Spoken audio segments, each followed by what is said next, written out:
Hi folks, this is Jay, BoxFit.pro. Sorry, I gotta show the logo.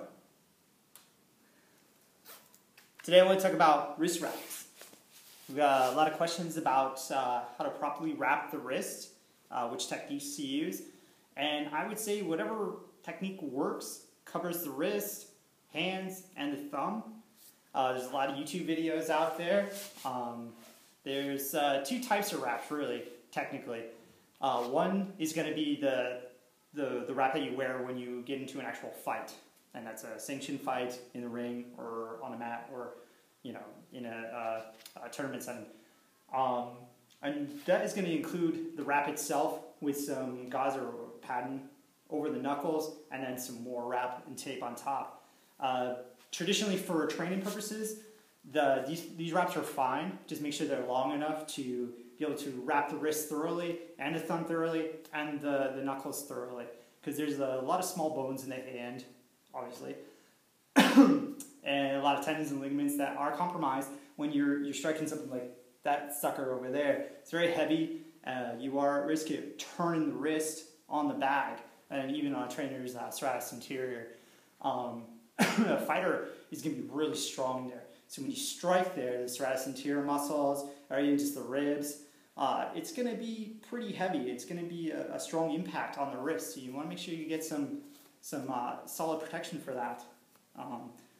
So what we're going to do today is I'm just going to show you how to do a typical wrap. So first thing, 180 inches for a person my size is going to be sufficient. So the first thing I want to do, wrap the wrist part 3 times. 1, 2, 3. Now we want to get the thumb. So we're going to go over the hand. Of course, it's always so much more complicated when I'm doing a video about it. So we're just going to go around the thumb, nice and tight. Now we're going to go knuckles 3 times.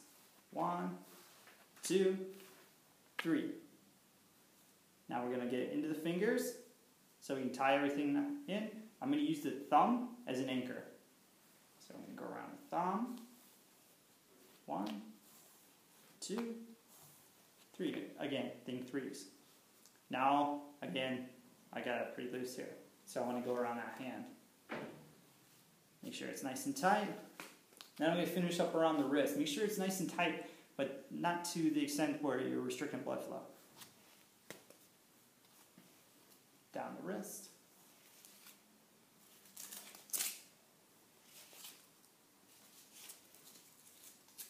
And that's it.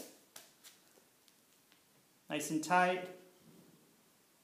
Protect the hand, thumb, knuckles, everything. A couple things to remember. Try to get your wraps on within a minute per hand. Don't waste your trainer's time, sitting in a corner wrapping your hands. Thanks, that's all. I'll see you next time.